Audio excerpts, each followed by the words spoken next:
محترم ناظرین السلام علیکم۔ میں 14 سال کی بہت خوبصورت کنواری لڑکی تھی، مگر دکھنے میں کوئی 16 سال کی لگتی تھی۔ آج میں اپنا جسم بیچنے بازار جا رہی تھی۔ میری پہلی رات کی قیمت 5 لاکھ روپے لگائی گئی۔ ایک امیر آدمی نے مجھے خرید لیا تھا۔ مجھے ایک تہہ خانے میں لے گیا۔ وہ آدمی کمرے میں آیا تو میں اس کے پیروں میں گر گئی۔ میں نے کہا مجھے کچھ مت کہنا، لیکن اسے مجھ پر رحم نہیں آیا۔ وہ کہنے لگا ڈرو مت، بہت مزہ آئے گا تمہیں بھی۔ اور پھر اس نے اچانک سے میرے جسم پر ہاتھ پھیرنا شروع کر دیا اور دیکھتے ہی دیکھتے مجھے بیڈ پر لٹا دیا، کیونکہ وہ تو میرا نام رابعہ ہے۔ میں ایک گاؤں میں رہنے والی لڑکی تھی۔ میرے گھر میں ماں، بابا اور ہم 2 بہن بھائی تھے۔ میرا بھائی 16 سال کا تھا اور میں 14 سال کی تھی۔ میں بہت ہی خوبصورت تھی، بالکل دودھ کی طرح چٹی سفید تھی۔ ماں بابا ہم دونوں بہن بھائیوں سے بہت پیار کیا کرتے تھے۔ میرے بابا جان مزدوری کرتے۔ میرے بابا جان جو بھی کماتے ان سے ہمارا گھر اچھے سے چل جاتا تھا، ہمارا گزارا ہو جاتا تھا۔ میرے بابا جان کہتے تھے رابعہ تم اتنی شوخ چنچل ہو کہ تمہاری وجہ سے ہماری زندگی میں روشنی آ گئی ہے۔ ہم اپنی زندگی میں بہت زیادہ خوش تھے، لیکن ایک دن بابا جان کا ایکسیڈنٹ ہو گیا اور بابا جان ہمیں چھوڑ کر اس دنیا سے چلے گئے تھے۔ کسی طرح سے ماں نے ہم دونوں بہنوں کو سنبھالا، لیکن بابا جان کے جانے کے بعد ماں بھی بیمار رہنے لگ گئی تھی۔ میرا بھائی عامر وہ بھی زیادہ بڑا نہیں تھا، لیکن وہ پھر بھی گھر سے کام کے لیے نکل گیا۔ چھوٹے موٹے کام کر کے تھوڑے بہت پیسے لاتا تھا، اس سے ہمارا گھر کا خرچ چلتا تھا۔ ہم انہی پیسوں سے گزارا کر لیتے تھے۔ بابا جان کے جانے کے بعد ماں جی بہت زیادہ کمزور ہو گئی تھی۔ کچھ دنوں بعد ماں جی بھی ہمیں چھوڑ کر چلی گئی۔ ہم دونوں بھائی بہن یتیم ہو گئے۔ میری ایک خالہ تھی جو بیوہ تھی، اس کا کوئی بچہ نہیں تھا۔ وہ اپنے گھر میں بالکل اکیلی تھی۔ انہوں نے مجھے اپنے پاس رکھ لیا اور میرا بھائی عامر اس نے مجھے سمجھایا کہ تم خالہ کے پاس رہنا، میں باہر جا رہا ہوں، میں ڈھیر سارا پیسہ کماؤں گا۔ میرا بھائی مجھے خالہ کے پاس چھوڑ کر باہر نکل گیا تھا۔ شہر میں ہی گاؤں کے پہچان کے لوگ کام کیا کرتے تھے۔ میرا بھائی عامر انہی لوگوں کے پاس کام کرنے کے لیے چلا گیا اور میں خالہ کے پاس رہنے لگی۔ خالہ بھی اکیلی تھی، ان کے ہاں بھی کوئی کام کرنے والا نہیں تھا۔ مجھے نہیں پتہ تھا خالہ اپنا گزارا کیسے کیا کرتی تھی، لیکن خالہ کے پاس رہتے ہوئے مجھے اتنا معلوم ہو گیا تھا کہ خالہ اپنا گزارا بہت مشکل سے کرتی ہیں۔ میرے آنے کے بعد خالہ کے خرچے اور بھی بڑھ گئے تھے، کھانا بھی مشکل سے ہمیں ملتا تھا۔ ایک بات میں نے نوٹ کی تھی کہ میری خالہ اکثر بہت زیادہ تیار ہو کر گھر سے باہر نکلتی تھی اور ان کے پاس پیسے بھی نہیں ہوتے تھے، لیکن جب وہ گھر آتی تو ان کے پاس پیسے ہوتے تھے۔ میں پوچھتی تھی کہ خالہ کیا آپ کہیں کام وغیرہ کرتی ہیں؟ تو وہ کہتی ہاں، یہی سمجھ لو کہ چھوٹا موٹا کام کرتی ہوں اور جو پیسے آتے ہیں اسی سے ہمارا گزارا ہو جاتا ہے۔ میں تو اتنی چھوٹی تھی کہ میں کچھ کر بھی نہیں سکتی تھی۔ خیر، خالہ کے ساتھ کسی طرح ہمارا وقت گزر رہا تھا۔ اسی بیچ میں نے دیکھا خالہ مجھ سے بہت پیار کرنے لگی تھی، میرا بہت خیال کرنے لگی تھی۔ وہ مجھے بہت ہی اچھی اچھی چیزیں لا کر دیتی تھی اور کہتی تھی تم کھاؤ گی تبھی تو بڑی دیکھو گی، تمہاری صحت بنے گی تو تم اور بھی زیادہ خوبصورت لگنے لگو گی۔ پھر میں ان سے کہتی خالہ مجھے بڑی دکھنے میں کیا ضرورت ہے؟ خالہ کہتی بس میں تمہیں جو کہہ رہی ہوں وہ کرو، میں چاہتی ہوں تم اچھے سے کھاؤ پیو اور اتنی تندرست ہو جاؤ کہ بڑی لڑکیوں کی طرح دیکھو۔ اور ایسا ہی ہوا۔ خالہ نے مجھے بہت اچھی اچھی چیزیں کھلائیں پلائیں اور میں 14 سال کی عمر میں ہی 16 سال کی لگنے لگ گئی تھی۔ میرے جسم کی بناوٹ بڑی لڑکیوں کی طرح دکھنے لگی تھی۔ مجھے دیکھ کر کوئی بھی نہیں کہتا تھا کہ میں 14 سال کی لڑکی ہوں۔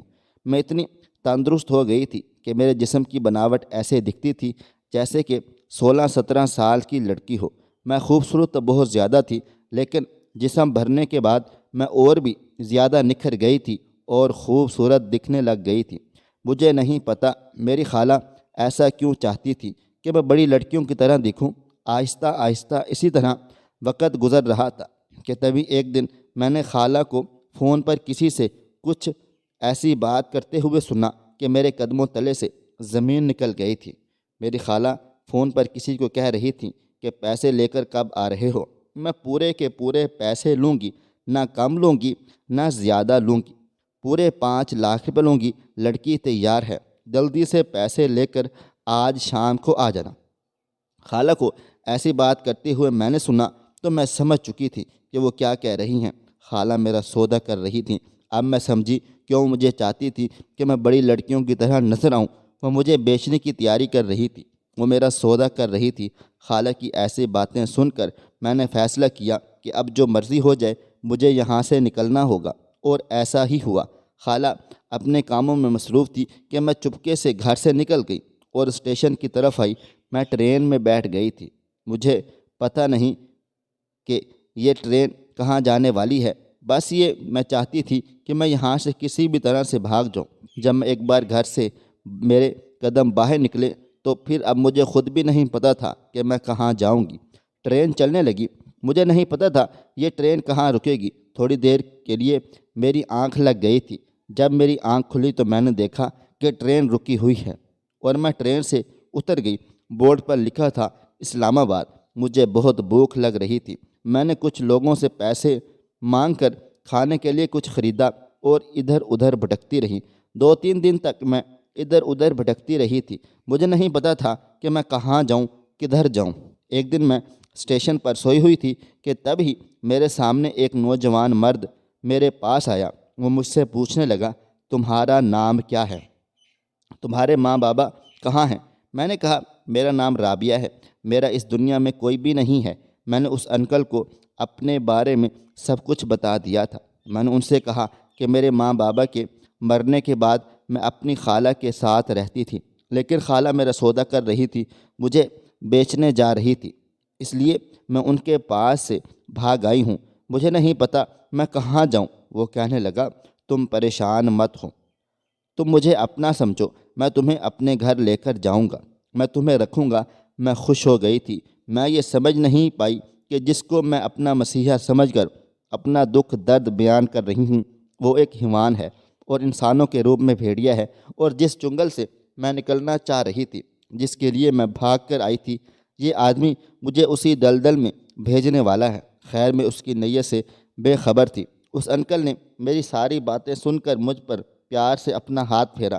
جیسے ہی اس انکل نے میرے سر پر ہاتھ پھیرا، میری آنکھوں سے آنسو چھلک پڑے اور میں اس انکل کے سینے سے لگ گئی تھی۔ وہ انکل مجھے تسلی دینے لگا۔ وہ انکل مجھے اپنے ساتھ اپنے گھر لے گیا تھا۔ اس انکل نے مجھے اپنے گھر لے جا کر مجھے ہاتھ منہ دھونے کو کہا، مجھے ایک پیارا سا کپڑا لا کر دیتا ہے اور کہتا ہے نہا دھو کر تم اسے پہن لینا۔ میں نے ایسا ہی کیا۔ میں نہائی اور وہ خوبصورت سے کپڑے پہن لیے۔ اس کپڑے میں میں بہت زیادہ خوبصورت لگ رہی تھی۔ وہ انکل میرے لیے ڈھیر ساری کھانے پینے کی چیزیں لے کر آتا تھا۔ میں پیٹ بھر کر کھانا کھا کر آرام سے سو جاتی تھی۔ صبح میری آنکھ کھلی تو میں نے دیکھا ادھر ادھر نظر گھما کر تو گھر میں پورا سناٹا تھا۔ گھڑی پر میں نے ٹائم دیکھا تو صبح کے 10 بج رہے تھے۔ میں پریشان ہو گئی تھی کیونکہ وہ انکل مجھے کہیں بھی نظر نہیں آ رہے تھے۔ میں ڈر گئی۔ تبھی میری نظر دروازے پر پڑی۔ میں نے دیکھا وہاں انکل اور ان کے ساتھ ایک عورت آ رہی تھی۔ انکل اور وہ عورت دونوں گھر کے اندر آ رہے تھے۔ وہ انکل مجھے دیکھ کر کہنے لگا، رابعہ تم اٹھ گئی؟ میں نے کہا، ہاں انکل میں اٹھ گئی ہوں، میں آپ کو ہی ڈھونڈ رہی تھی، آپ کہاں چلے گئے تھے؟ وہ کہنے لگا، دیکھو یہ شمشاد ہے، اس کی کوئی اولاد نہیں ہے، یہ تمہیں گود لے لے گی، تمہاری ماں بن کر تمہیں پالے گی پوسے گی، تمہیں اپنا بیٹی بنانا چاہتی ہے۔ وہ عورت دیکھنے میں بہت ہی عجیب سی تھی، موٹی سی تھی، اس کے منہ میں پان تھا۔ مجھے اس سے ڈر لگ رہا تھا۔ میں نے کہا، کیا آپ مجھے اپنے ساتھ نہیں رکھ سکتے؟ وہ کہنے لگا، نہیں رابعہ میں تمہیں اپنے ساتھ نہیں رکھ سکتا، میری بیوی ہے، میرے بچے ہیں، میری بیوی تمہیں اپنے پاس کبھی بھی نہیں رکھے گی۔ رابعہ تم ان کے ساتھ جاؤ، یہ نہیں بہت تمہیں خوش رکھے گی، ان کی اولاد نہیں ہے، تمہیں بہت پیار کرے گی اور بہت ہی پیار سے رکھے گی، نت نئے نئے کپڑے اور تمہیں جو چاہیے ہوگا وہ تمہیں ملے گا۔ وہ عورت کہنے لگی، ہاں بیٹا میں تمہیں اپنی بیٹی بنا کر رکھوں گی، تم میرے ساتھ ایک بار چلو تو صحیح۔ میں نے ہاں میں سر ہلا دیا تھا۔ میرے پاس اور کوئی دوسرا راستہ تھا ہی نہیں۔ آخر میں جاتی کس کے پاس جاتی؟ مجھے بہت پیاس لگی ہوئی تھی۔ میں نے انکل سے پانی کے لیے کہا تو انکل نے کہا، کچن ادھر ہے، جاؤ پانی پی لو۔ میں پانی پینے کے لیے گئی۔ میں پانی پی کر جیسے ہی کچن سے باہر نکلی تبھی میری کانوں میں جو آواز آئی اسے سن کر میرے پیروں تلے سے زمین کھسک گئی تھی۔ انکل اور وہ عورت دونوں ایک دوسرے سے باتیں کر رہے تھے۔ وہ عورت اس انکل سے کہہ رہی تھی، ارے واہ نذیر میاں، تو اس کی خوبصورتی کی جتنی تعریفیں کر رہا تھا یہ تو اس سے بھی زیادہ خوبصورت ہے۔ تو نے مجھے اس بار خوش کر دیا ہے، میں تم سے اس بار بہت زیادہ خوش ہوں۔ میرے پاس ہزاروں لڑکیاں ہیں لیکن اس کے جیسی خوبصورت نہیں ہے۔ میں نے تمہیں ابھی 3 لاکھ روپے دیتی ہوں۔ وہ عورت اپنے پرس سے ایک کاغذ کا ٹکڑا نکالتی ہے اور اس پر سائن کرنے لگ جاتی ہے اور اس آدمی کو دے دیتی ہے، کہتی ہے یہ پورے 3 لاکھ روپے کا چیک ہے۔ میں سمجھ گئی تھی کہ یہ آدمی مجھ پر مہربان نہیں تھا، یہ تو اپنے مطلب کے لیے مجھے اسٹیشن سے اٹھا کر لایا تھا۔ میں اپنی خالہ کے پاس سے جس کے لیے بھاگی تھی آخر میں اسی دلدل میں گر چکی تھی۔ میں ان دونوں کی باتیں سن کر بھاگنے ہی والی تھی کہ باہر گاڑی کھڑی تھی اور 2 مرد تھے۔ ان دونوں مردوں نے مجھے پکڑ کر گاڑی میں بٹھا دیا اور وہ عورت بھی گاڑی میں آ کر بیٹھ گئی تھی اور مجھے بھیڑ بھاڑ والے علاقے میں لے گئی تھی۔ یہ جگہ بہت ہی زیادہ گندی تھی۔ لڑکیاں بہت ہی عجیب عجیب سے کپڑے پہن کر دروازے کے باہر کھڑی ہوئی تھیں اور مردوں کو باہر سے عجیب عجیب سے گندے اشارے کر رہی تھی۔ میں وہ سب دیکھ کر حیران ہو گئی۔ وہ عورت مجھے گاڑی سے گھسیٹتے ہوئے اتارنے لگی۔ میں نے کہا مجھے چھوڑ دو، مجھے جانے دو، لیکن وہ مجھے نہیں چھوڑتی۔ مجھے گھسیٹتے ہوئے ایک کمرے میں لے گئی تھی اور ایک لڑکی کو آواز دینے لگی جس کا نام ثریہ تھا۔ وہ عورت کہنے لگی، ثریہ اس لڑکی پر پوری نظر رکھنا، اس لڑکی کی ذمہ داری تمہاری ہے، تم اس کے کھانے پینے کا ہر چیز کا دھیان رکھو گی۔ اتنا کہہ کر وہ چلی گئی تھی۔ میں اپنی قسمت پر پھوٹ پھوٹ کر رونے لگ گئی۔ وہ لڑکی جس کا نام ثریہ تھا وہ کہنے لگی، رونا دھونا بند کر دو، رونے سے کوئی فائدہ نہیں ہے، کیونکہ یہاں ایک بار جو آتا ہے وہ یہیں کا ہو کر رہ جاتا ہے، یہاں سے نکلنے کا کوئی راستہ نہیں ہے۔ میں اس پر غصہ کرنے لگی۔ اس نے کہا، غصہ کرنے سے کوئی فائدہ نہیں ہے، تم غصہ کر کے خود کو ہی نقصان پہنچاؤ گی۔ اگر تم یہاں سے بھاگنے کی کوشش کی تو تمہیں جان سے مار دیا جائے گا۔ اگر زندگی چاہتی ہو تو یہاں پر جو جیسا کہے گا ویسا ہی کرنا ہوگا۔ ویسے تمہارا نام کیا ہے؟ میں نے کہا، میرا نام رابعہ ہے۔ وہ کہنے لگی، تم تو بہت ہی خوبصورت ہو اور یہ خوبصورتی ہی تمہاری زندگی کا شوق بن جائے گا۔ وہ مجھ سے پوچھنے لگی، تمہاری عمر کتنی ہے؟ میں نے کہا، میری عمر صرف 14 سال ہے۔ وہ کہنے لگی، پر تم تو 14 سال کی نہیں لگتی، تم کو کافی بڑی لگتی ہو، تمہارا بدن دیکھ کر کوئی نہیں کہے گا کہ تم اتنی چھوٹی ہو۔ میں نے اس سے کہا کہ اب مجھے کوئی فرق نہیں پڑتا میری عمر کتنی ہے، میں چھوٹی دکھتی ہوں یا بڑی دکھتی ہوں، قسمت مجھے جہاں لے کر آئی ہے سمجھ جاؤ ضرورت سے زیادہ بڑی ہو گئی ہوں۔ جس کو میں اپنا مسیحا سمجھ رہی تھی اس نے مجھے بیوپار میں جسم فروشی کے بازار میں بیچ دیا ہے۔ ثریہ میرے لیے کھانا لائی اور مجھے کھانے کو کہہ رہی تھی۔ میں نے کھانے کو پھینک دیا اور منہ موڑ کر ایک کونے میں جا کر بیٹھ گئی تھی۔ تبھی اچانک سے شمشاد مائی آتی ہے۔ وہ کہنے لگی، یہ جسم فروشی کا اڈہ ہے، یہاں پر نئے نئے لوگ آتے ہیں اور لڑکیوں کے ساتھ کمرے میں بند ہو جاتے ہیں اور پھر وہ جو کچھ بھی ان کے ساتھ کرتے ہیں ایسا ہی اب تمہارے ساتھ بھی ہوگا۔ زیادہ نخرے کرنے کی ضرورت نہیں ہے، زیادہ ناٹک ڈرامے کرنے کی بھی ضرورت نہیں ہے اور زیادہ چیخنے چلانے کی بھی ضرورت نہیں ہے۔ یہاں کے ماحول کو اپنی زندگی میں اتار لو اور یہاں کے ماحول میں رنگ جاؤ۔ تمہاری نتھ اتروائی کی رسم جلد ہی ہوگی۔ جیسے ہی کوئی اچھا سا گاہک تمہارے لیے ملے گا تیار رہنا، تب تک تم 1 دن یا 2 دن آرام سے آزاد رہ سکتی ہو، کھاؤ پیو عیش کرو، کوئی مسئلہ مسائل نہیں۔ اور یہاں سے بھاگ جانے کی اگر ذرا سی بھی جرت یا ہمت کی تو یہ جو لوگ دیکھ رہی ہو آس پاس میں جو بدماش گارڈ کھڑے ہیں وہ ٹانگ پر ٹانگ رکھ کر۔ مجھے کچھ بھی سمجھ میں نہیں آ رہا تھا یہ میرے ساتھ کیا ہو گیا ہے۔ خیر میری نتھ اتروائی کا وقت بھی آنے والا تھا۔ ہر دن یہاں پر گاہک آتے تھے اور ان سبھی کو مجھے دکھایا جاتا تھا، لیکن میری قیمت اس عورت نے اتنی لگائی تھی کہ اب تک جتنے بھی آئے تھے وہ لوگ اتنی قیمت نہیں دے پا رہے تھے، اس لیے مجھے ابھی تک کسی نے ہاتھ نہیں لگایا تھا۔ لگ بھگ اسی طرح وقت گزر رہا تھا۔ اسی طرح 1 ہفتہ گزر گیا اور وہ دن آ گیا جس دن مجھے کوئی ہاتھ لگاتا۔ ایک سجاد آدمی نے اس کوٹھے پر قدم رکھا، مجھے لے کر اس آدمی کے پاس گئی۔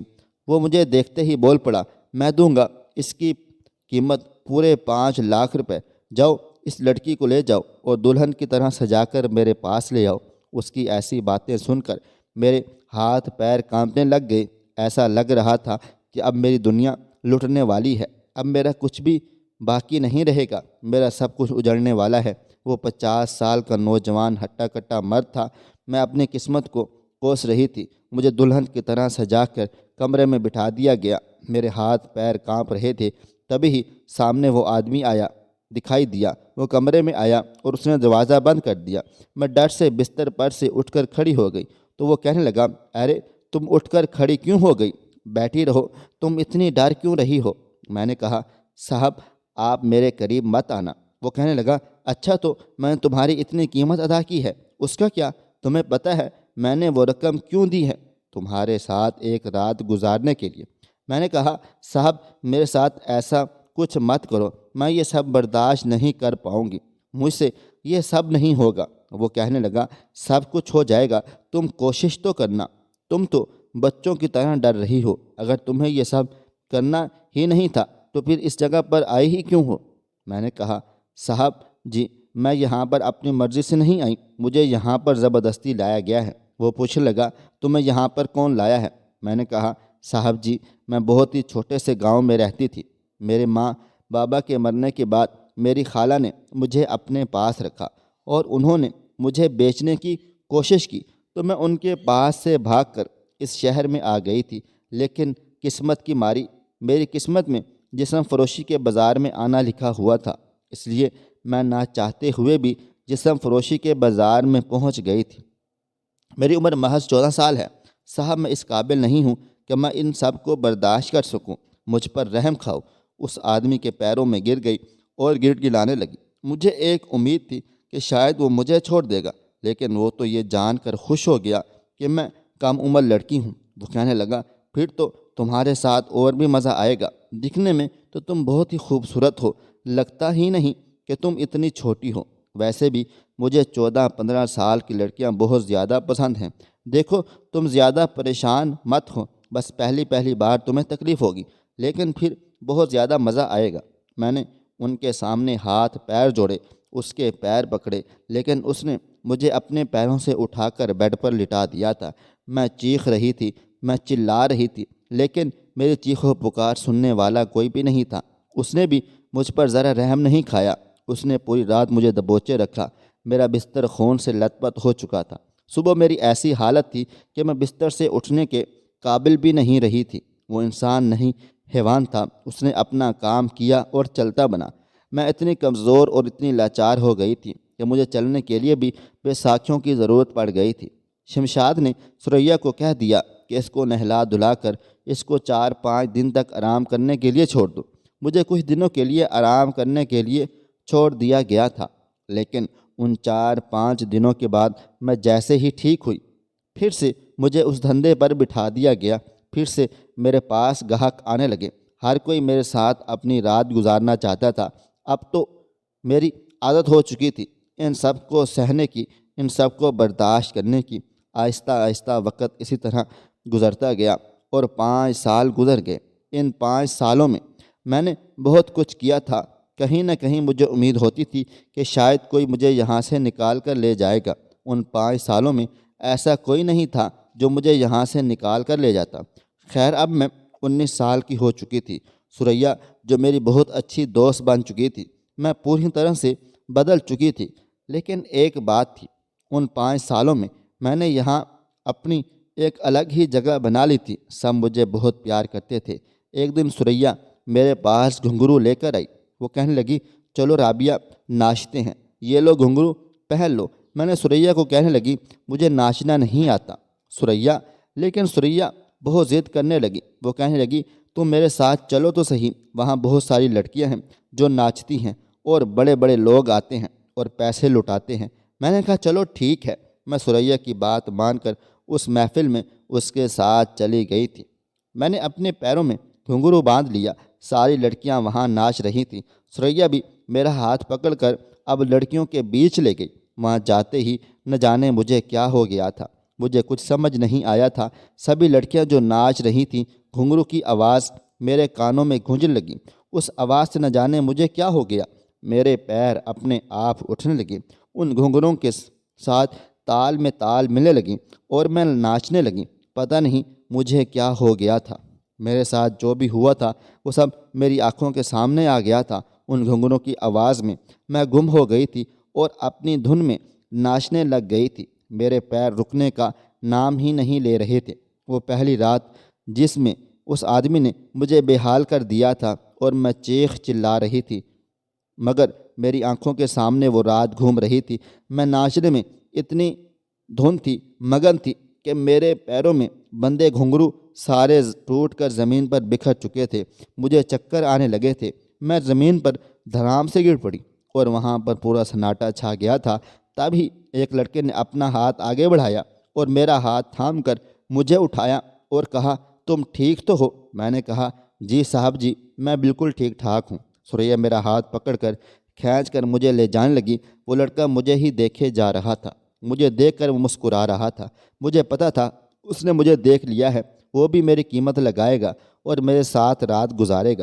ویسے ہی یہاں ہر کوئی رات ہی تو گزارنے آتا ہے، کسی نہ کسی کے ساتھ، ورنہ یہاں پر کوئی کیوں آئے گا؟ اور ایسا ہی ہوا۔ وہ لڑکا مجھے خرید چکا تھا۔ میں اتنی خوبصورت تھی کہ جو بھی مجھے ایک نظر دیکھ لے وہ میرے ساتھ رات گزارتا ہی تھا۔ میرے ساتھ ایک رات گزارنے کے پورے 1,00,000 روپے اس نے شمشاد مائی کو دے دیا تھا۔ میں نے ثریا سے کہہ دیا کہ اس لڑکے کو آج رات میرے کمرے میں بھیج دینا۔ وہ لڑکا کمرے میں میرا انتظار کر رہا تھا۔ میں اس کے پاس گئی، میں نے دروازہ بند کر دیا۔ میں نے اپنے دوپٹے کو اتار کر بستر پر رکھ دیا۔ میں نے کہا، چلو ٹائم ضائع مت کرو، جلدی سے اپنا کام نمٹاؤ اور چلتے بنو۔ وہ کہنے لگا، یہ کیسی باتیں کر رہی ہو؟ میں نے کہا، کیسی باتیں کر رہی ہوں؟ تم نے میری قیمت دی ہے تو کیا میری بکواس سننے کے لیے قیمت دی ہے؟ تم جو کرنے آئے ہو وہ کرو اور چلتے بنو۔ وہ کہنے لگا، بہت غصے میں لگتی ہو، ہمیشہ ایسے ہی رہتی ہو یا پھر میرے ساتھ ایسا کر رہی ہو؟ میں نے کہا، بس اب تمہیں جاننے کی ضرورت نہیں ہے۔ وہ کہنے لگا، جاننے کی ضرورت کیسے نہیں ہے؟ وہی تو جاننے کے لیے آیا ہوں۔ میں نے کہا، کیا بکواس کر رہے ہو؟ تم کیا جاننے کے لیے آیا ہو؟ زیادہ جاننے کی کوشش مت کرو۔ وہ کہنے لگا، تمہیں کیا لگتا ہے کہ میں تمہارے پاس آیا ہوں؟ میں نے کہا، وہی کرنے کے لیے تم نے قیمت دی ہے۔ میرے جسم کو خرید کر اب تم پیسہ ضائع تو نہیں کرو گے، ظاہر سی بات ہے۔ وہ ہنسنے لگا اور کہنے لگا، اور میرے سر پر ڈال دیا۔ وہ کہنے لگا، میں تو بس تمہارے ساتھ وقت بتانے کے لیے آیا ہوں، کچھ کرنے کے لیے نہیں۔ تمہاری آنکھوں میں بہت درد دکھتا ہے، نظر آتا ہے۔ تمہیں دیکھتے ہی میرے دل نے چاہا کہ تمہیں قریب سے جانوں۔ میں زور زور سے ہنسنے لگ گئی تھی۔ میں نے کہا، اچھا تو لوگ یہاں پر دل کی بات بھی سنتے ہیں؟ وہ کہنے لگا، ہاں کیوں؟ سے پوچھنے لگا، اچھا بتاؤ، تم یہاں پر زور زبردستی آئی ہو یا پھر اپنی مرضی سے یہ کام کاج کر رہی ہو؟ میں نے کہا، یہاں پر ہر لڑکی اپنی مرضی سے کام نہیں کر رہی، ہر کسی کی اپنی مجبوری ہے۔ کوئی اپنا پیٹ بھرنے کے لیے یہاں پر کام کر رہا ہے، کوئی مجبوری میں کام کر رہا ہے، کوئی زبردستی کام کر رہا ہے اور کوئی خوشی سے کر رہا ہے۔ سب کی اپنی اپنی مرضی ہے۔ وہ کہنے لگا، میں نے سب کے بارے میں نہیں پوچھا، میں صرف تمہارے بارے میں جاننا چاہتا ہوں۔ میں نے کہا، اچھا تم میرے بارے میں جاننا چاہتے ہو؟ تو سنو، میں یہاں اپنی مرضی سے نہیں، میری قسمت مجھے یہاں گھسیٹ کر لائی ہے۔ میں نے اپنی پوری کہانی اس لڑکے کو بتائی۔ وہ میرے ساتھ رات بھر ایک کمرے میں ہی رہا، لیکن اس نے مجھے چھوا تک نہیں تھا۔ صبح ہوتے ہی وہ چلا گیا۔ میں بھی حیران تھی، پریشان تھی کہ جب اسے کچھ کرنا ہی نہیں تھا تو وہ میرے پاس آیا ہی کیوں؟ خیر، دن اسی طرح گزر رہے تھے۔ میں بھی اس کی ایسی حرکتوں سے بے چین ہو گئی تھی، بے قرار جان کر کہاں غائب ہو گیا تھا اور اس نے مجھے ہاتھ کیوں نہیں لگایا؟ میں اتنی خوبصورت تھی کہ کوئی میری قیمت دے کر ایسا ہو ہی نہیں سکتا تھا کہ مجھے کچھ نہ کریں۔ وہ اپنا پیسہ وصول کر کے جاتا تھا، لیکن مجھے ہاتھ بھی نہیں لگایا تھا۔ ایسا کیوں؟ میں اس کے سوچ جاتی تھی۔ پھر مجھے پتہ چلا اسی لڑکے نے آج پھر مجھے خریدا ہے۔ میں نے سوچا آج اس سے پوچھوں گی کہ وہ ایسا کیوں کر رہا ہے۔ تبھی میں کمرے میں بیٹھی اس کا انتظار کر رہی تھی۔ وہ کمرے میں آیا اور اس نے دروازہ بند کر دیا اور دھیرے دھیرے سے میرے قریب آنے لگا۔ میں نے کہا، اچھا تو اس دن کچھ کرنے کا من نہیں تھا، آج پورا من بنا کر آئے ہو؟ وہ کہنے لگا، ہاں ہاں، آج من کر رہا ہے۔ دھیرے دھیرے وہ میرے بہت قریب آ چکا تھا۔ اس کی گرم گرم سانسیں میرے کانوں کے پاس آ رہی تھیں۔ وہ کہنے لگا، کیا میں تمہاری گود میں سر رکھ کر سو سکتا ہوں؟ ہاں، کیوں نہیں سو؟ تمہیں پوچھنے کی ضرورت نہیں ہے، آخر تم نے میری قیمت جو کی ہے۔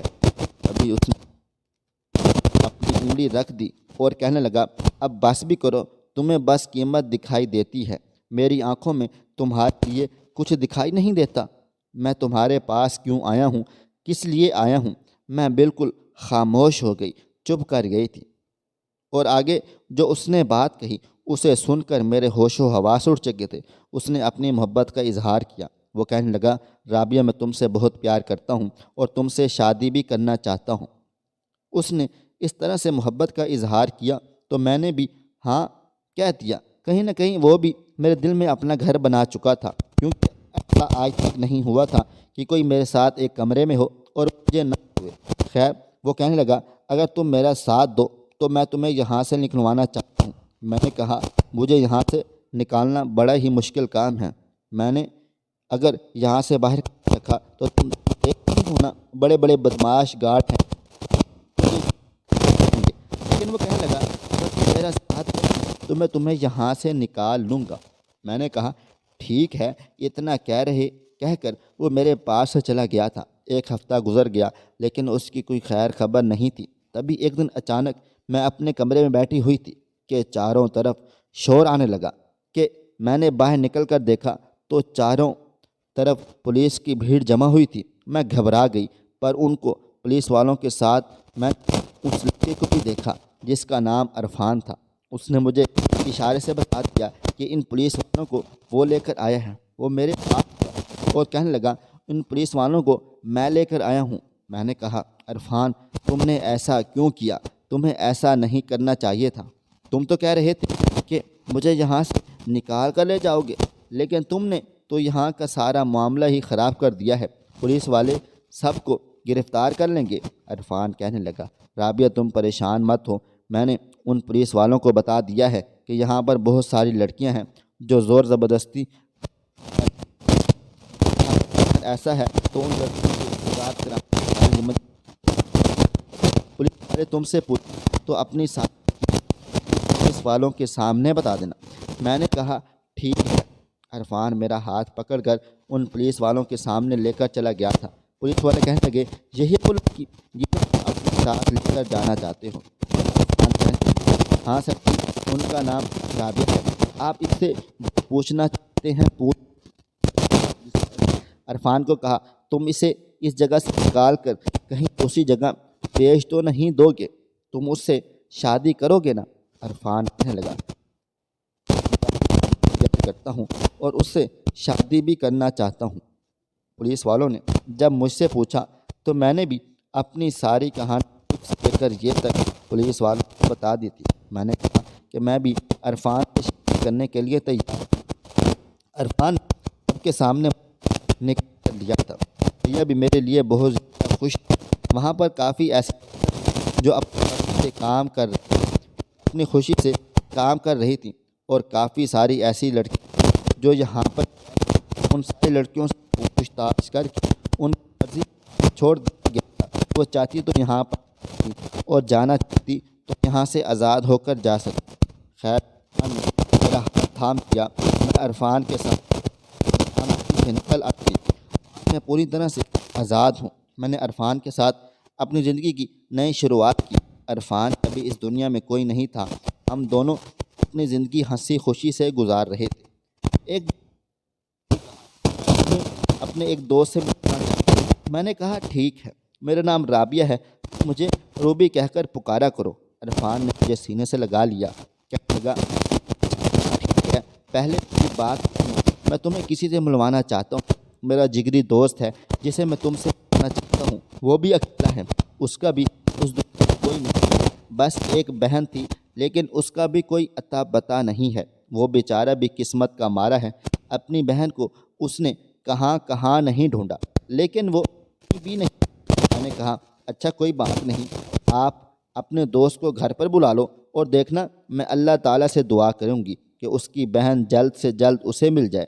دوسرے دن عرفان جب اپنے دوست کے ساتھ گھر پر آیا تو میں اس انسان کو حیران و پریشان رہ گئی تھی، کیونکہ یہ کوئی اور نہیں، یہ میرا اپنا سگا بھائی تھا، میرا اپنا بھائی جو شہر گیا ہوا تھا۔ میرے بھائی نے بھی مجھے دیکھ کر سینے سے لگا لیا۔ ہم دونوں بہن بھائی پھوٹ پھوٹ کر رونے لگ گئے تھے۔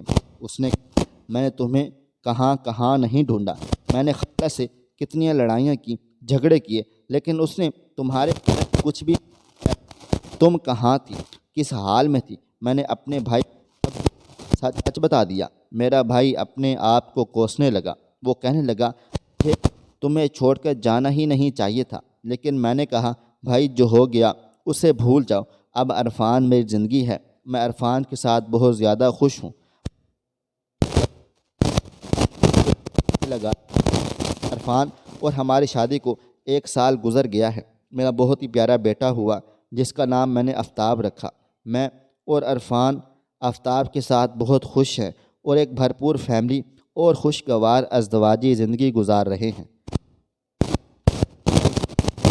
کوئی گفتگو جاتے جاتے اور کے سوچ میں ضرور پڑ جائے۔ پیارے دوستو، ہوں آپ کو یہ ہماری کہانی پسند آئی ہوگی۔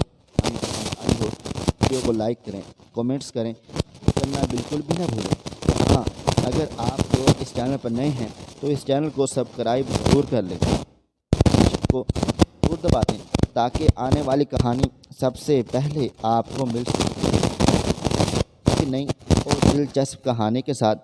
تب تک اپنا ڈھیر سارا خیال رکھیے گا۔ اللہ حافظ۔